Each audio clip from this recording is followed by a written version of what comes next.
How does a folded paper served in a lobby end the story I kept spinning?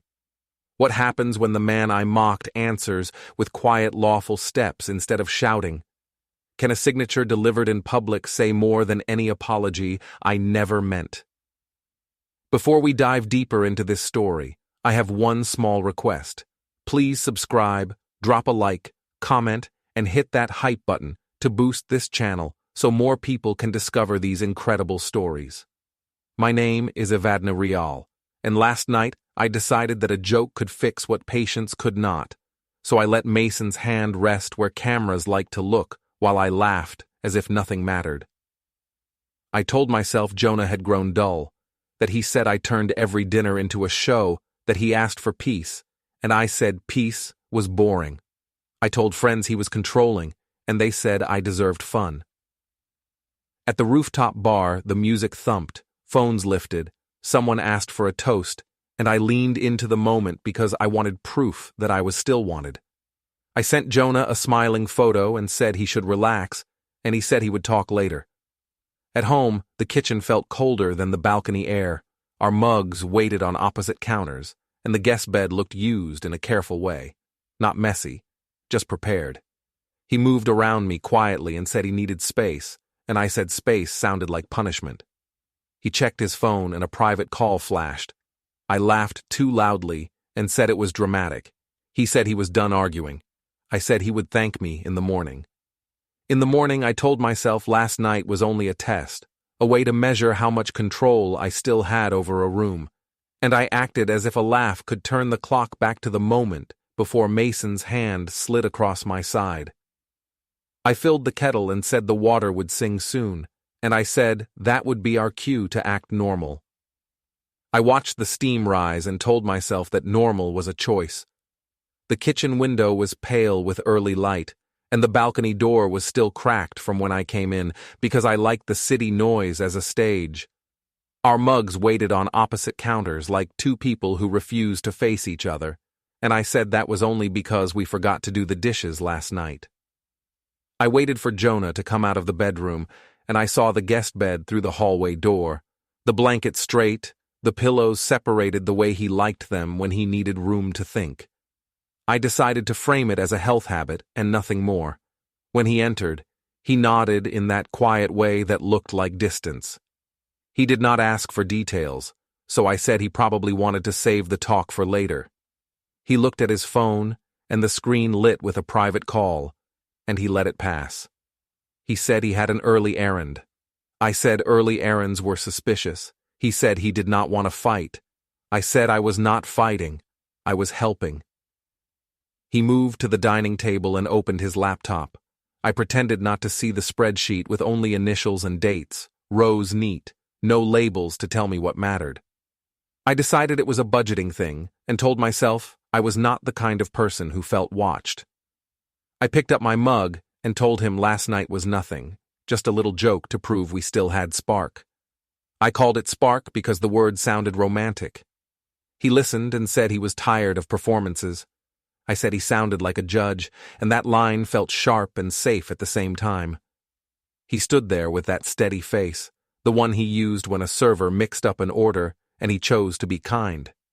I told him kindness was boring. He said respect was not boring. I said respect was my middle name, and then laughed too hard because that sounded clever in my head. The laugh echoed and felt wrong as soon as I heard it. I changed the subject and said I had a big week at work, and I said I would be late tonight, and I said the rooftop bar was loud and full of phones and it twisted things. I did not say that I had leaned into the camera because a chant for a toast had started, and I wanted to be the one they filmed. I poured more tea even though I had not finished the first pour. The kettle clicked empty, and in the quiet, I heard the printer in the other room spit a single blank page, a weird cough of paper that made me look toward the doorway. I said the printer was acting up again. He said it happened sometimes. I said we should fix it and joked that the printer was like our marriage, moody but useful. He did not smile. I went to the hall closet and stood a moment with the door open. On the top shelf, a folder labeled taxes sat where it always sat, and I reached up to straighten it because details like that let me feel in control. A small USB stick was taped under the folder edge, a neat strip of tape holding it like a secret. It had today's date written in tiny letters. I did not pull it down. I told myself it was old because the idea that it was fresh made my stomach feel unsteady. I closed the door and went back to the kitchen. He had moved my mug to a different part of the counter, not far but not near either. I said he was being dramatic. He said he needed space. I said space sounded like punishment. He said it was not punishment, it was a line. I told myself he would cool down after work because he always cooled down, and I told myself I could bring home pastries and make a sweet apology that did not actually admit anything. I considered posting a photo from last night with a funny caption to control the story before anyone else did, but I thought about HR and decided to hold back until I saw what the tags looked like. My phone buzzed with a message from Rena saying the rooftop stories were still up and very flattering. I typed that it was all harmless. She sent a short clip that showed a piece of the patio scene. The clip ended before anything looked too direct, and I called that proof that the whole thing was a misunderstanding. I saw Jonah watching me watch my screen. I said Rena always exaggerates. He said he had a list of tasks and would be home after lunch. I nodded. I waited for him to leave and then checked the wall planner near the balcony door. A red circle marked Friday, and I tried to remember who drew it. I told myself it was mine for an office party. The kettle had stopped singing, the printer had gone quiet, and all I heard was the small click of a lock as he shut the bedroom drawer. I told myself locks were for anxious people. I told myself I was still in control. Then the door latch clicked again as he left, and I stood with my phone in my hand and Mason's clip waiting for me to press play. The kettle ticked as it cooled. The apartment felt too neat, the spreadsheet lines still in my head, the USB under taxes sharper than it should be. I told myself to breathe and smiled at the window like it was a camera.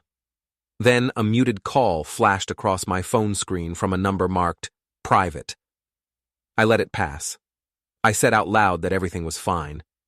In the hallway outside, I heard soft footsteps pause, and the sound felt like a hand hovering over a breakable thing, and I wondered if I should open the door.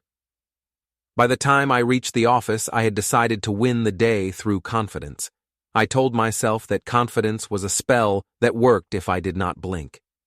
I walked past the open-plan desks with a large drink in my hand and a bright smile for the room. I said to anyone who looked up that the launch calendar was a beast and I had already tamed it before the second coffee. The break nook smelled like caramel syrup and a new pack of coffee filters, and my reflection on the microwave door looked rested enough if I tilted my chin. Rena waved me over with a grin that promised gossip.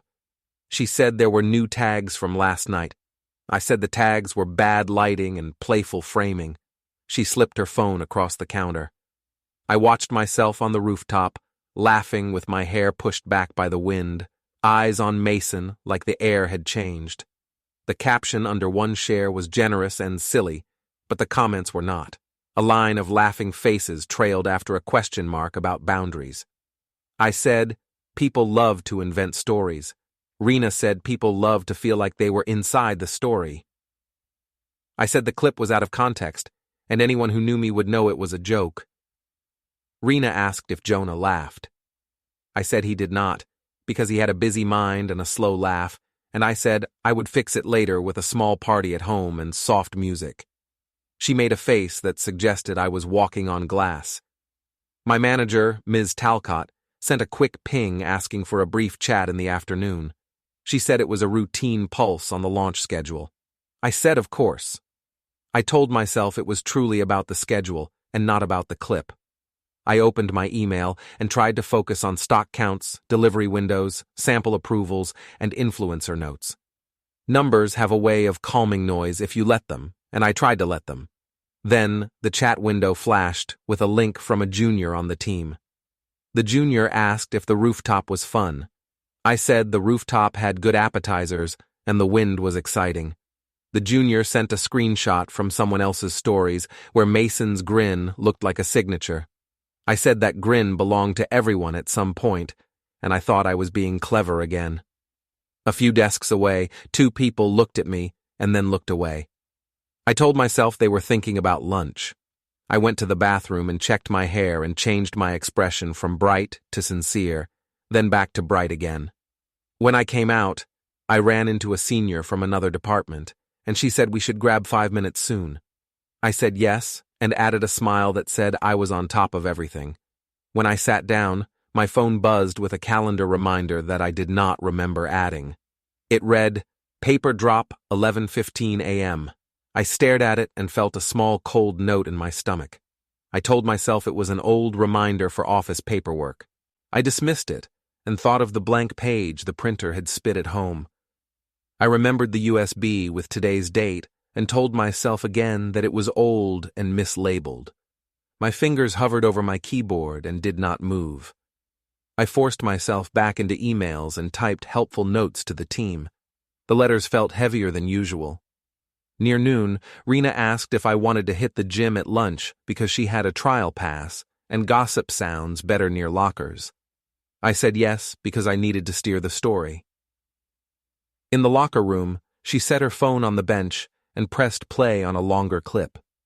It still did not show anything too direct, but it showed enough laughter from me and enough carelessness with distance, and it had a soft chorus of voices in the background saying my name like a question. She asked if I thought the office had seen it. I said the office had seen worse. She asked if Jonah had called. I said he had not called because he trusted me. Then I added that he had been strange with his laptop and had a spreadsheet of initials and dates like I was a project to manage. I hoped she would agree that was weird. She did not. She said he sounded like someone trying to stay calm. I said calm was a way to control the story. She said control was a way to survive a storm. I changed the topic and said our manager wanted a quick word later, and I said it would be about the calendar, and I said I would make a short joke to keep it light. She told me to avoid jokes. I told her jokes were my strength. Back at the office, I walked past a cluster of desks and saw a phone screen tilt down. I decided to do a small lap, pretending to look for a sample bottle, and I listened to the air for my name. I heard nothing clear, which felt worse than hearing something sharp. I wrote myself a note that said, "Smile first, explain second, never explain too much." I checked Jonah's last message to me, which was a simple line that said he would talk later. I stared at it and wanted more words. I opened his side of the photo gallery from a shared cloud album. I saw a picture taken in our hallway where the light fell on the edge of a clipboard. The picture did not show a logo or header, only the top word, statement, in a blank form. I told myself he was budgeting. I told myself his early errand was printer ink. I told myself again that our problem was tone, not content. The afternoon slid by with little bits of silence sticking to me. When the time for my manager's quick word arrived, I stepped into her office with an easy smile. She asked about the launch timeline in a calm voice. I answered clearly. Then she said there had been tags circulating, and she said the brand preferred a clean staff presence online. I said the tags took things out of context. She said context is what people build for themselves. She asked if everything at home was fine. I said everything was fine, and that Jonah and I were handling stress like adults. She asked if I needed resources. I said I did not. I kept my tone level and my face gentle. She thanked me and said she trusted me to be careful. I said, of course. As I stood to leave, my phone lit with a preview of a message, and then the preview disappeared before I could read it, like someone on the other end wanted to erase proof of contact. The thread name that flashed for a second read, follow-up. I told myself it was about a supply order and kept walking to my desk. Rena glanced up and searched my face for cracks. I gave her none. Around 4, the elevator bell dinged down the hall, and I looked toward the lobby. A man with a delivery badge stepped out and asked the receptionist a quiet question, then waited with a small stack of envelopes. I felt a tap of fear that did not make sense. I turned back to my monitor and opened a product brief. The words swam, then steadied. My phone buzzed again, And this time it was a message from my father telling me to keep my head down and go home early and not make everything big. My mother sent a separate note saying, "Image is life, be smart." I wondered how they knew there was something to be smart about. I wondered who had sent them the clip. I messaged my cousin to ask a casual question about weekend plans. She did not answer. I told myself my family was busy. I told myself I would fix the tone tonight by cooking dinner and placing a candle on the table like a movie scene. I sat very still until the feeling in my stomach passed. The office started to empty. I packed my bag slowly and checked the calendar again. A recurring event marker blinked near the top of the screen that said, "Meeting, personal." I did not remember adding it, and I did not think it came from my work account. I closed the app. I did not want to know. At the exit, I saw my reflection in the glass doors and lifted my chin one more time. I told myself I could still shape the story. As I stepped into the corridor, my manager called out that we should revisit the influencer list on Monday. I said, of course, and smiled like a perfect employee. The elevator doors opened and cooled air moved against my face. I felt better in that small box for a moment because the walls were close and made choices feel simple. The doors slid apart on the ground floor, and the lobby sound rose like a soft wave. I walked outside and paused to check my phone for a ride. A new message appeared from an unknown number asking me to confirm my full name for a delivery. I considered it and then put the phone away. I thought about Jonah's morning promise that he would talk later, and I thought about the quiet look he used when he had already made a decision. The city smelled like rain, even though the sky was bright. I started toward the corner and told myself a pastry would help, and a pastry plus a careful apology would put us back at the table, and I would talk until he softened. Behind me, the elevator chimed again, and footsteps crossed the lobby floor. A security guard spoke to someone in a calm voice. I told myself it had nothing to do with me. I reached the door handle and caught a glimpse of my face in the glass. For a second, I did not recognize the expression. A notification slid across the top of my screen from my manager that said we should connect first thing Monday. I felt the day tilt in a small way. Then the receptionist raised a hand to get my attention, and a man in a neutral jacket stepped into my path and asked a neutral question, and the lobby went a little too quiet for a Friday afternoon.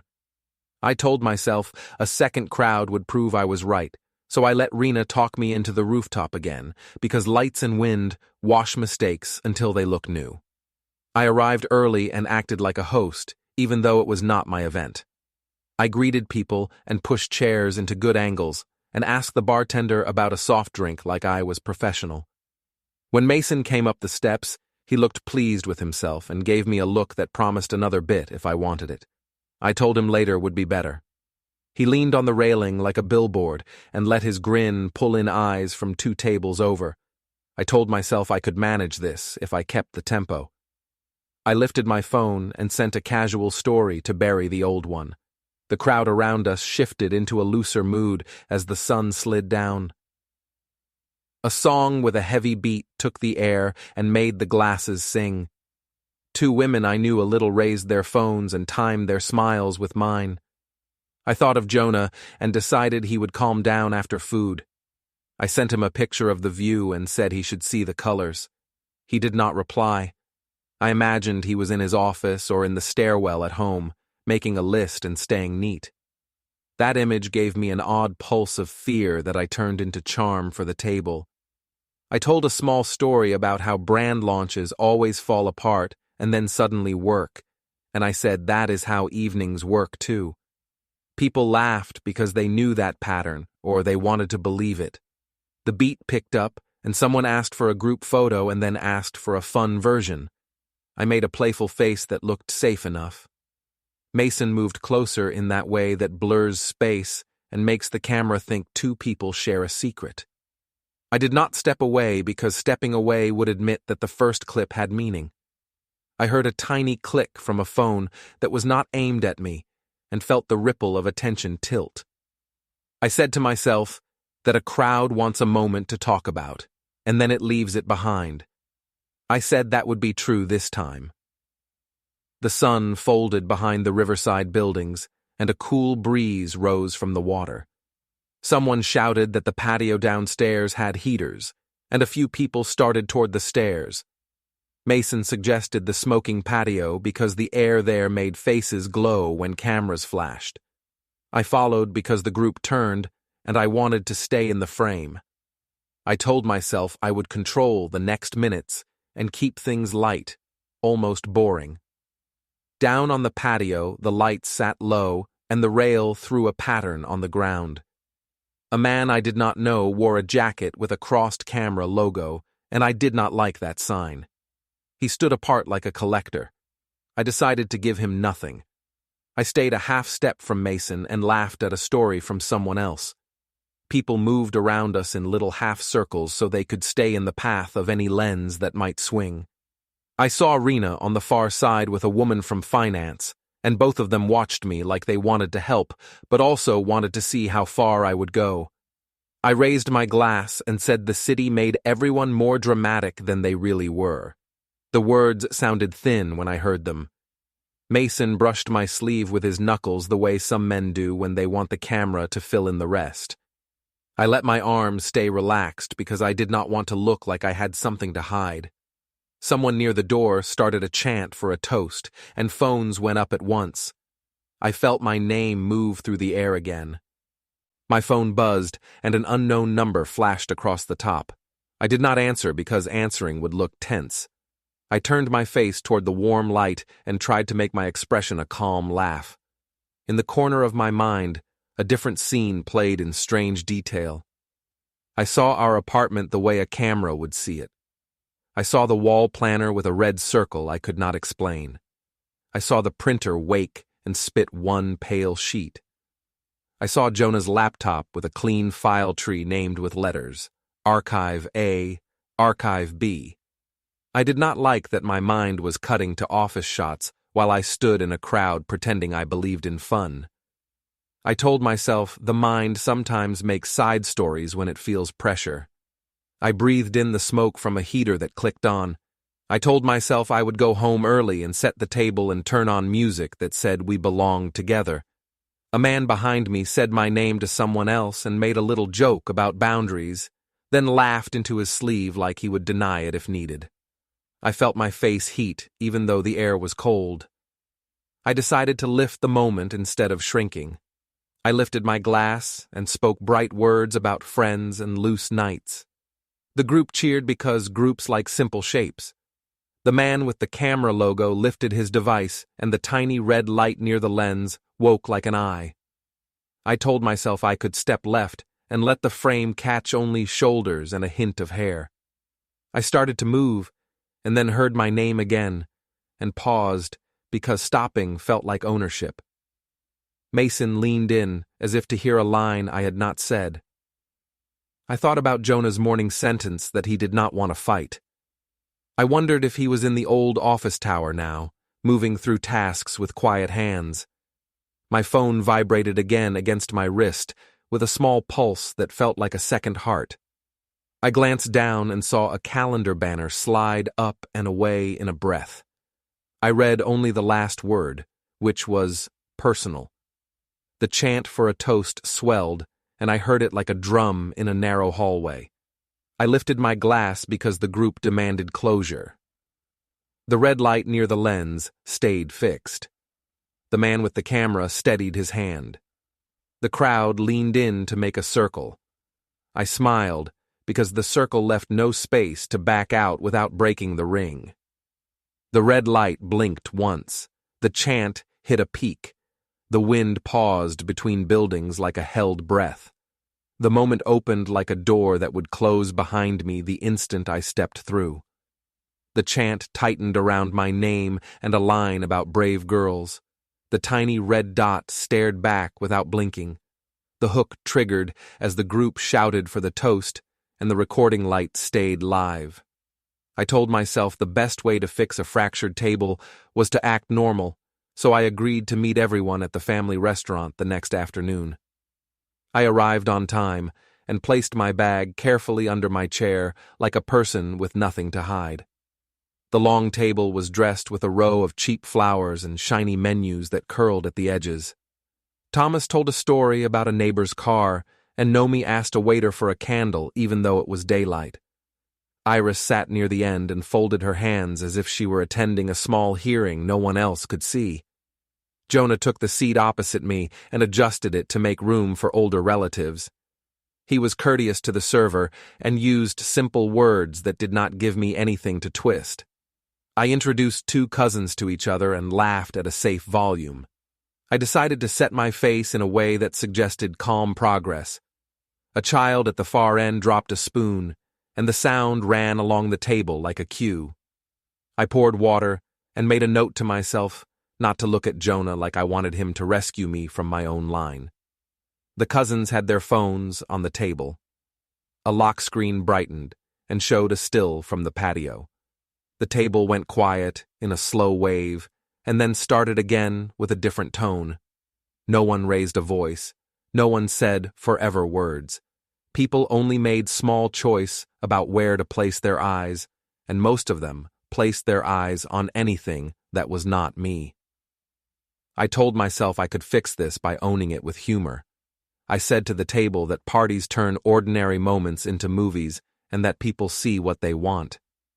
My voice sounded light, but I felt my heart push hard against my ribs like it wanted to leave. Jonah thanked the server for more napkins and asked if the elders at the far end needed anything. I noticed how he did not talk around the clip. The choice to stay on ground level made the air feel thinner. Rena had said in a message that morning that the longer version still did not show anything that would ruin me, but the tone of the room said tone matters more than edges. Thomas tried to support me without saying so directly by asking how work was and whether the new product smell stuck in my hair. I said the smell was fine and the timeline was firm. Nomi asked if anyone wanted the family photo now or later. She used a voice that people use when they host an event that is starting to wobble. A cousin near me whispered a question to another cousin about being careful at parties. I acted as if I did not hear it. I picked up my fork, then set it down because my hand was not steady. I looked at Jonah to signal that we could leave early and handle this alone. He met my gaze, and then let it pass like a person watching a train go by on schedule. I decided to move the scene toward a normal middle, so I told a simple story about a delivery driver who mixed up boxes, made it small, made it human, waited for easy laughter. The laughter came but stayed on the surface. Iris asked about my week without looking at her phone. I said the week was big and I was ready for a quiet night. She nodded in a way that told me she understood the words and also the space under the words. The cake arrived with a candle, and the server asked who would make the toast. People looked at me because they wanted a performance if I insisted on being a performer. I said the family was strong and gratitude was our center. I kept it very short. The clapping was honest but careful. As plates moved and the table slowed down, a cousin slid a phone toward an aunt with the brightness turned low. The aunt watched a few seconds and then tilted the phone back without changing her face. The quiet hit me harder than any argument. After lunch, I walked with Mara to the small park across the street because she wanted the swings. The wind pushed the leaves in a soft rush that felt like a hush. Mara looked at the ground and asked if Jonah was sad. She asked it with the frank tone children use when they do not know how to carry adult weight. I said Jonah was thinking about big work things and that he liked to look serious when he was building ideas. The lie tasted flat in my mouth. She said she did not like when adults looked serious for a long time. I promised her we would be okay, and I made a plan in my head that had no steps. At the bench, Iris sat with her coat closed and her hands folded, watching the slide as if the slide could tell her something. I took the seat beside her because it felt rude to stand. She asked about my workload again, slowly, letting the words settle. I said work was steady. She asked if I needed help with anything at the apartment. I said everything was under control. She waited, and the waiting made my chest feel tight. She said kindness is not weakness. She did not raise her voice and did not list my faults. She offered a line that was a warning without an edge. I told her I knew that, and I tried to keep my eyes steady. She said that when people play for crowds, they often forget who cleans up the chairs. The child on the swing laughed. The sound hurt. I told Iris I had been careless. She nodded once, not as a reward, but as a simple acknowledgement of a fact. She said Jonah would do what he believed was right, and he would do it with care. She said she hoped I would look at that care and place value on it. The wind shifted, and for a second, I thought I smelled the faint, dry tang of printer toner, even though we were outside. The smell pulled my mind back to the apartment and the way the balcony door had moved in a small draft, and the way a cloud sync window had blinked on the laptop and then disappeared. I felt a pinch behind my eyes and blinked hard so the child would not see it. That evening, I set the table at home with small candles, even though it was not a special date. I arranged the plates and folded napkins with more attention than normal. I told myself, deliberate hands can repair a simple day. The wall planner in the kitchen held its red circle steady. I tried to remember why we marked it. My phone buzzed with a message from Nomi that said, "Family can be loud, but family wants peace." I said I wanted peace too. The apartment was quiet, in the way spaces are quiet when they listen. In the bedroom, a drawer clicked softly, the kind of click it makes when a key turns. I went to the door and paused, because I did not want to make it a scene. I said through the wood that dinner was ready. Jonah replied that he would be there in a minute. His tone had no sharpness. I sat down and folded my hands like Iris had.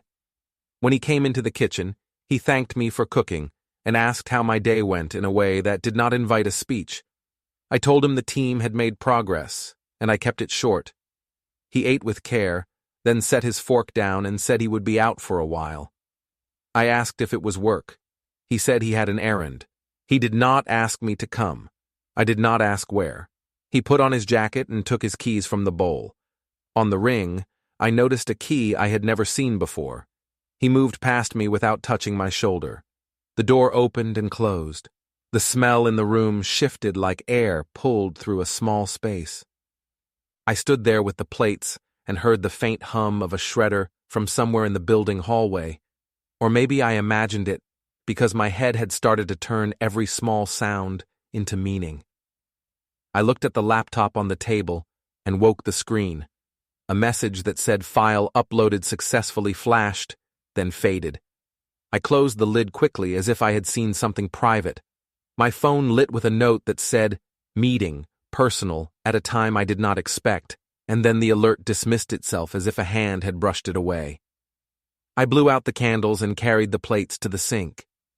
The balcony door moved a little in a draft, and a thin line of city air slid into the room. I went to the wall planner and touched the circle with my fingertip, as if the ink could tell me more than it did. The apartment held its breath again, the way it had the night before. I heard steps on the landing, and then the steps paused, and then they continued downward, slow and even. I stood very still and told myself everything could still bend in my favor if I moved first. My phone vibrated, and the screen showed a missed call from a private number. I let it pass. I told myself we would talk when he returned, and that I would set terms. The quiet stretched and held. The hook triggered as Iris's warning stayed in my head, and the faint smell of toner drifted across the kitchen, while a cloud sync note blinked and disappeared. I stood in the pharmacy queue with a basket I did not need, holding vitamins as if they were a plan. The line hummed with quiet talk and the smell of rubbing alcohol. A small TV near the counter played a news clip without sound, and the captions made every face look like it spoke about me. I told myself errands could make a person look responsible, and I wanted to look responsible when Jonah came home. My phone buzzed with a missed call from a private number. I watched the screen until it dimmed and told myself private meant nothing. A woman ahead of me studied a photo on her phone, then tilted it down when she felt me looking. I imagined the rooftop patio inside those pixels again. I turned my head and stared at the shelf of bandages. My heart beat too fast for a quiet store. I set the vitamins back and bought only a pack of napkins, then walked out into air that tasted like rain. On the apartment stairwell, I paused because the building carried sounds into that narrow space. A drawer clicked shut behind our door with the neat sound a key makes when it turns without force. I listened and told myself the click belonged to a neighbor, then put the key into our lock like it was a test. Inside, Jonah stood near the table with his jacket on. On the table, the laptop screen glowed, then went dark when he saw me. I asked if he had eaten. He said he was going out. I asked if it was work. He said it was an errand. His voice was even and not unkind. I looked at his keys and saw the unfamiliar key again, shaped like a small tooth with a blank head. I asked if I should wait up. He said I should not wait. The words did not rise or fall. He went to the door and said he did not want another argument. I said I only wanted answers. He said he needed quiet, then added that he would handle matters properly. The word properly felt like a lid on a pot. I said I believed in us. He said silence. The door opened and closed, and the hall swallowed his steps. I moved to the table and woke the laptop screen because I could not help it. A desktop tree opened to simple names: Archive A, Archive B. The folders looked clean, like a calm face. I touched the trackpad and then pulled my hand back, as if the air might bite. In the kitchen, a printer came alive on its own and spat a single blank page. I walked over and held the paper up to the light, as if words might appear. Nothing did. I looked at the wall planner and saw a red circle on Friday, steady and mute. I opened the balcony door for air, but the draft only pushed the curtain into a small wave. My phone buzzed with a calendar ping that said, Atrium, 4:55 p.m. I did not know whose calendar held that reminder. I dismissed it and told myself it had always been there. From the window, I saw our car parked facing the street, not tucked in as usual. The position looked like a person who had decided something and wanted a straight line out. At the supermarket, I moved slowly because people looked at me and then looked at their screens.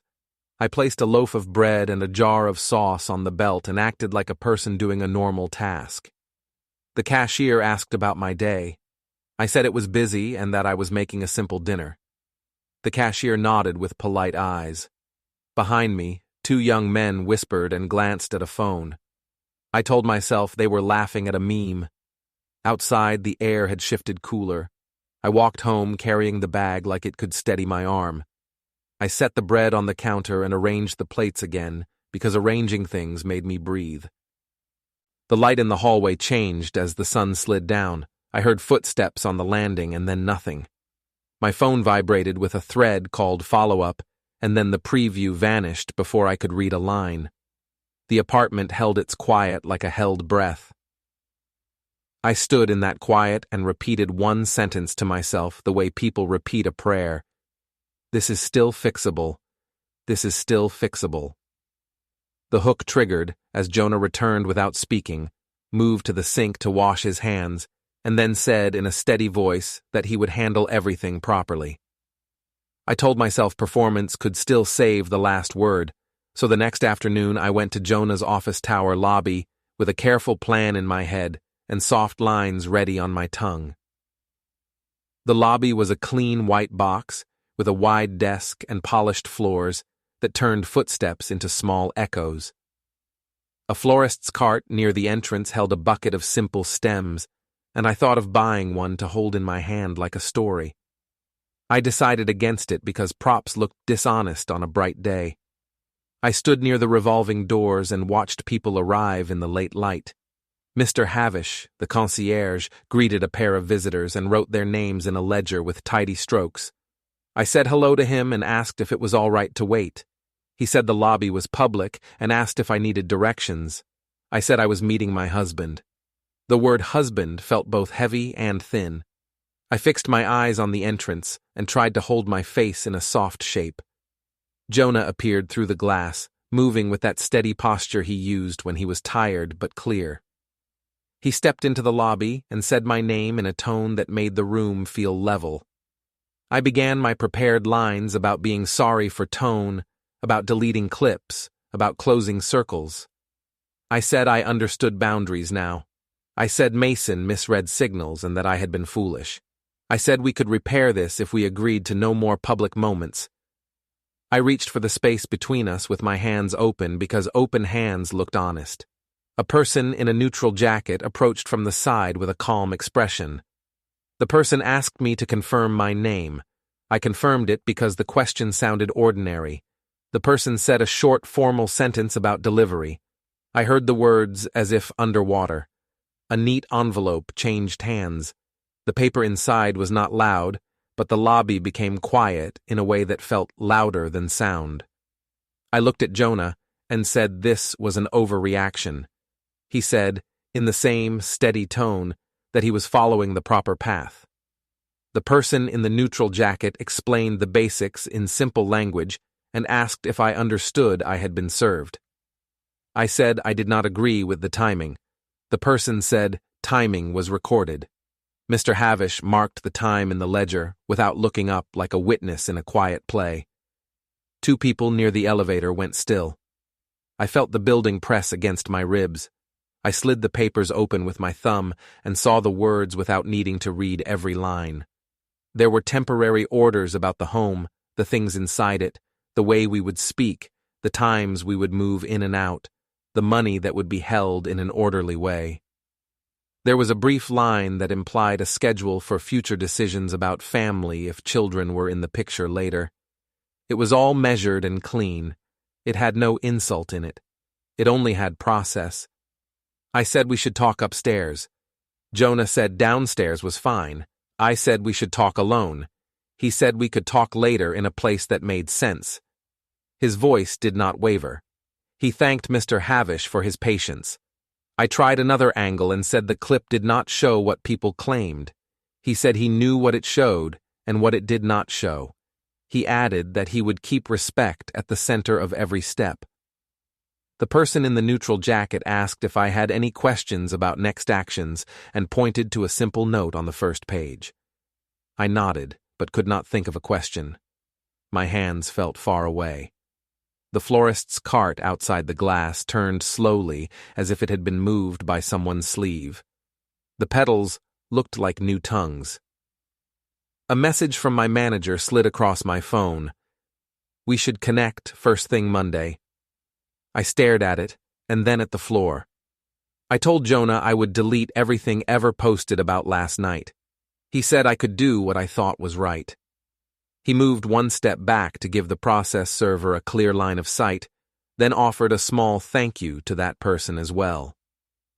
The lobby doors rotated again, and a new pair of strangers walked in with light talking voices that faded when they saw my face. I held the envelope at my side because I did not know what to do with my hands. I looked at Jonah's eyes and saw no anger and no heat. I saw a line he had drawn for himself, and I saw that he had placed the line on the floor of a public place where anyone could see it, and no one could mistake it. I said we could still turn this into quiet. He said quiet was exactly what he was doing. He nodded once, not to me, but to the moment, and turned toward the doors. The concierge closed the ledger with a soft sound and placed a pen on top of it. The person in the neutral jacket stepped aside and let the space grow. The envelope in my hand felt heavier than paper. I looked up at the office tower ceiling and saw the pattern of lights reflect in a way that made the lobby look like a second sky. Jonah pushed the glass and stepped through. The doors closed on the soft echo of his shoes. The result landed in the still air, clean and complete. The scene ended as the revolving doors slid him out of sight. Don't forget to hit like, subscribe, and turn on the bell so you don't miss the next story. Write in the comments from which city you are watching